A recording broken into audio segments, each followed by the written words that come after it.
আলাইকুম ওয়া রাহমাতুল্লাহি ওয়া বারাকাতুহু। অনেকে প্রশ্ন করেছেন যে রমজান মাসে রোজা রেখে কোনো হিন্দু সনাতন ধর্মের ফ্রেন্ডের বাসায় ইফতার করা যাবে কিনা। প্রিয় ভাই, যে প্রশ্ন করেছে ওনাকে আমি বলতে চাই যে আসলে ইফতারটা আপনি কোথায় করবেন, কোন জায়গায় করবেন, এটা এমন বিষয় না। আপনি ইফতারটা কি দিয়ে করতেছেন এই বিষয়টা দেখার বিষয় হচ্ছে। আমরা অনেকে প্রশ্ন করি যে আমরা সারাদিন রোজা রেখে পবিত্র এই রমজান মাসে আমরা রোজা রেখে কিভাবে হিন্দু বাড়িতে যে আমরা ইফতার করব। আসলে ইফতারটা যে কোনো জায়গায় আপনি যে ইফতার করতে পারবেন, কিন্তু দেখার বিষয় হচ্ছে আপনি কি দিয়ে ইফতার করছেন। আপনি আপনার বন্ধুর বাসায়, সনাতন ধর্মী হিন্দুর বাসায় যে আপনি যে ইফতারটা করতেছেন এটা কি হালাল, কি দিয়ে খাচ্ছেন। এই কারণে আমরা এই জিনিসগুলো খেয়াল করব।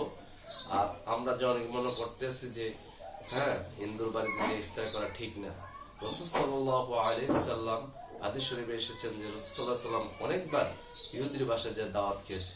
তো প্রিয় ভাই, আপনি ইহুদির বাসায় এবং হিন্দুর বাসায় যে ইফতার করতে পারবেন, তাতে কোনো সমস্যা নেই ইনশাআল্লাহ। আসসালামু আলাইকুম।